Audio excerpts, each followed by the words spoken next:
Okay, so more on this twin flame journey. The meeting yesterday.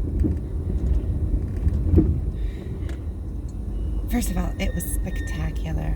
He told me all sorts of stories, and I could just, when he, and also, like, he told all sorts of stories, and just by him telling the story, I can see it playing out in my mind, and I can see, like, how the things went down, and it just cracks me up because of the way that he is and the way that he sees through all these different situations. And he's telling me about these situations that he was in and people that he met, and it cracks me up every time.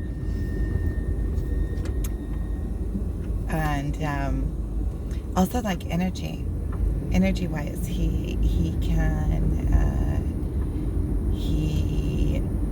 because I feel his emotions, then he can transfer different emotions to me, or different or the way things feel. Like, he can feel something, and I feel what it feels like, and he can describe it in words, and I really like experience it. I go through the experience with him, which is really interesting.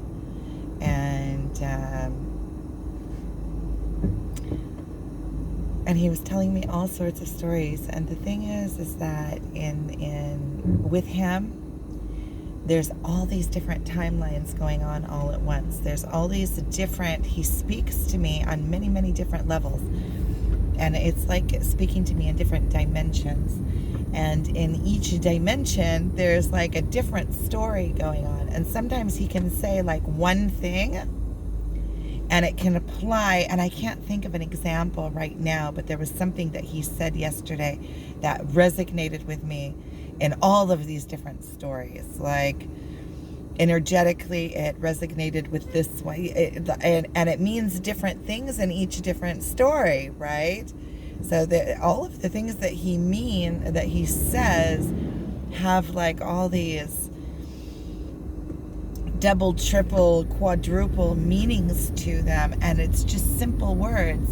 But I guess when you are speaking a pure truth, the truths run in patterns. And when you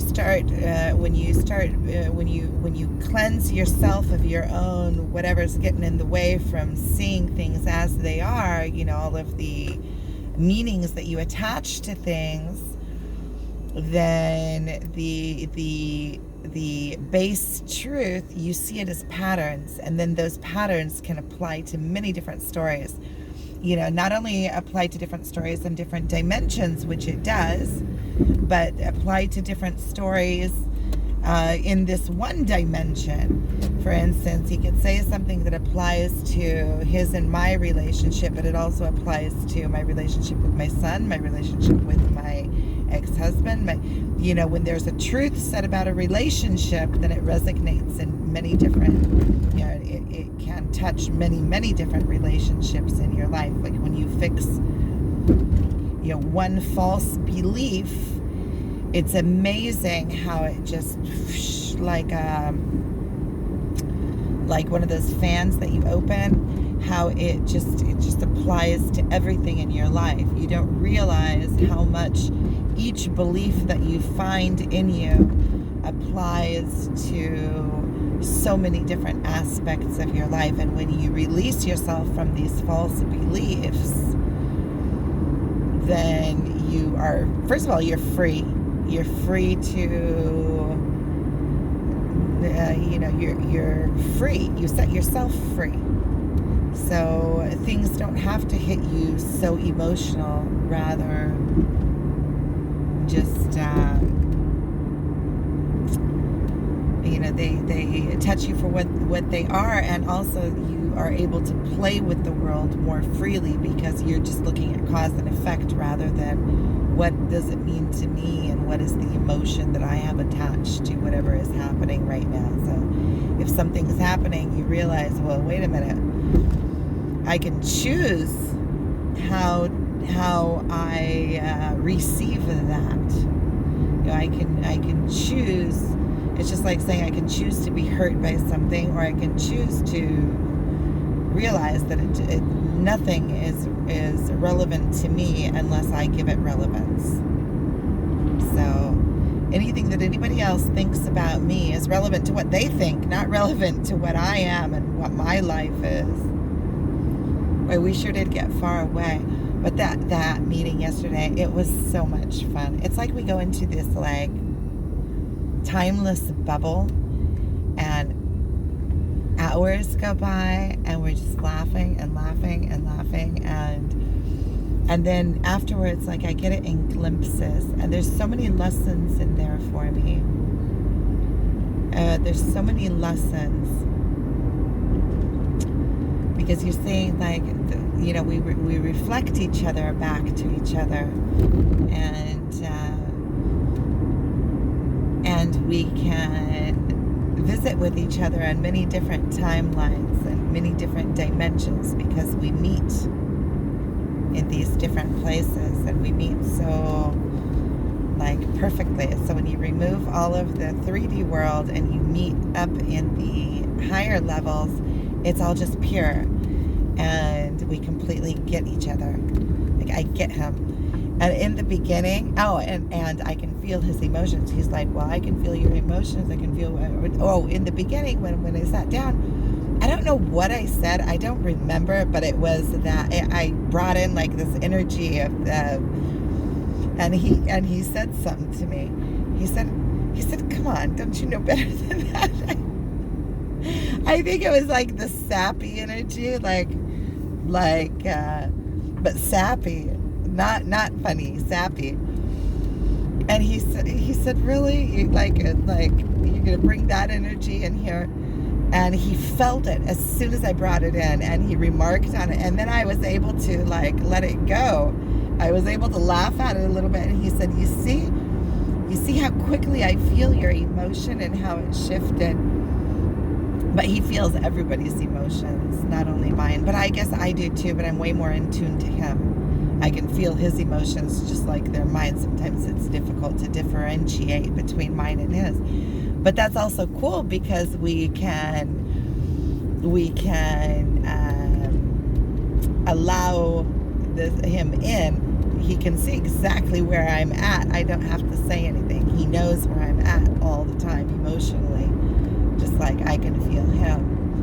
And so it takes out the guesswork. There's no guesswork. And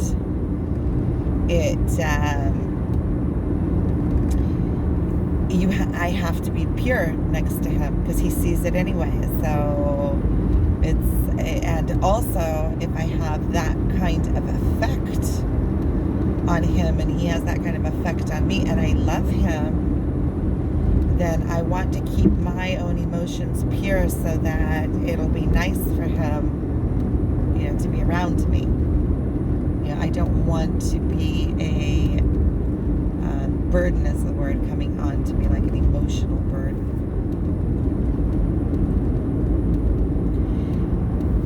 And I don't know how to say it. Like, he's so endearing.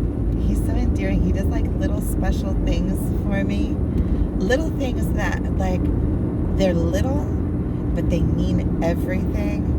Like when he was putting putting the knafe on our plates, that he put me a little bit ahead of time. He said, that's just so you can know what's coming. Like, it's so sweet. It's so sweet. Like, I'm giving you a foretaste, so you can get ready to know what's coming. And it was so good. It really was so good. Yeah, for the last few years, you can't really spoil me with taste. It's like something that I kind of,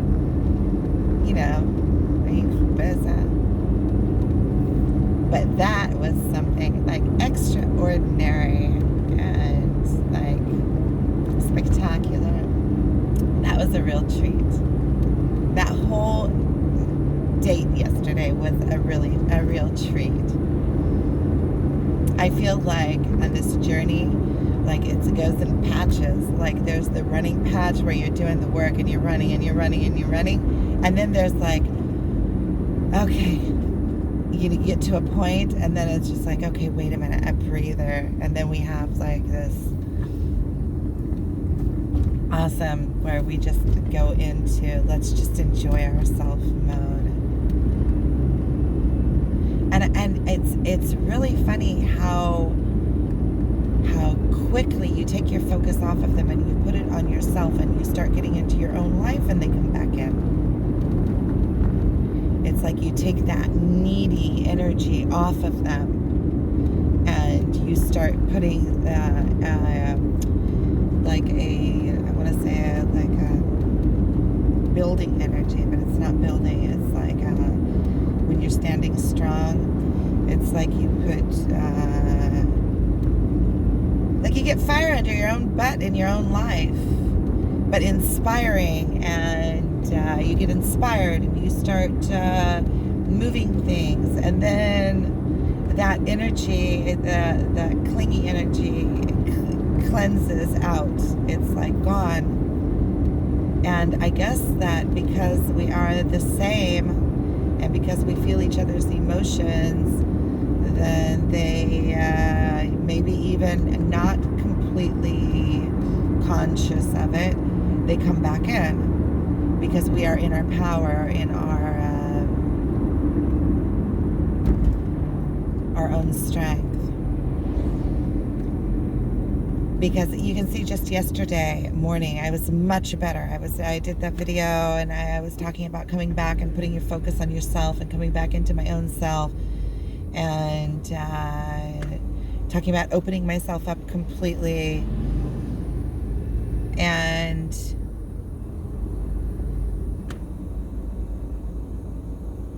And then yesterday. So that was really fun. I'm on my way to this painting gig. I'm already in Kinneret, or getting pretty close. So I'm going to go ahead and hang this up and just enjoy the rest of my drive there. If anything interesting, I'll show you what's going on when I'm there. I am going to be working on my workshop in my mind today as I paint, because this workshop is coming together nicely. I'm pretty excited. I figure that if it is something that I really, really want to do and it's born out of me, it's something that won't be like work. It'll be like I get up in the morning and I'm excited to do it. And that's how I am aiming to feel about this workshop.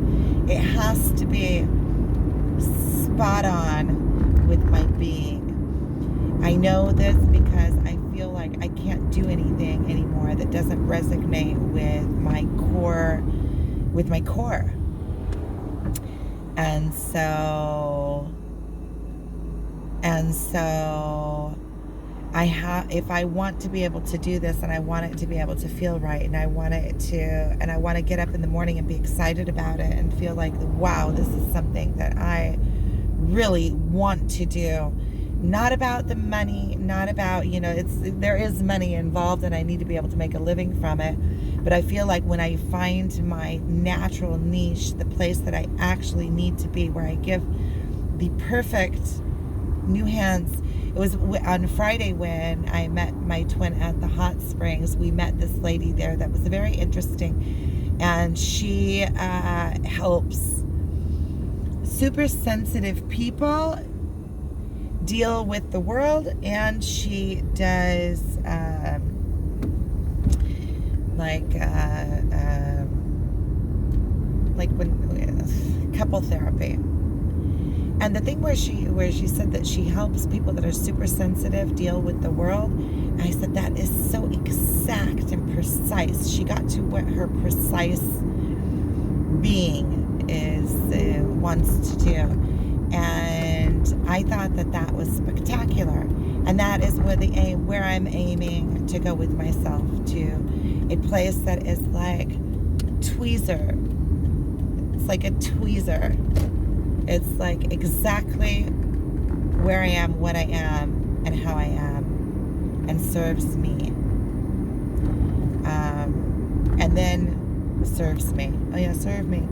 And what I mean is that when I'm in my perfect place and figure out exactly, purely how to bring my gifts out into the world, then the universe will come in and make everything flow. Because when things are exact, everything falls into place, all the aspects of it. I love it when you find things that are like perfect, then everything around them just falls like into place.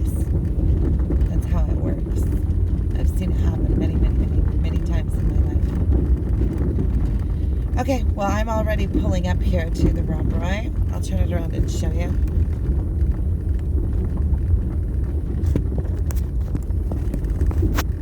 It looks like it's still closed. I know I got here a little bit early. I was texting with the owner, and she said that she is going to be here at 9. So I'm here a little bit early. I think I'm going to eat something and finish my coffee, and then I'm going to go in. She said she brought paints, and we'll see about paintbrushes, because she said she doesn't know if she has paintbrushes. But I'm here. So I'm going to send her a note. I'm going to end this, and I'm going to have something to eat. Okay. Thank you for watching.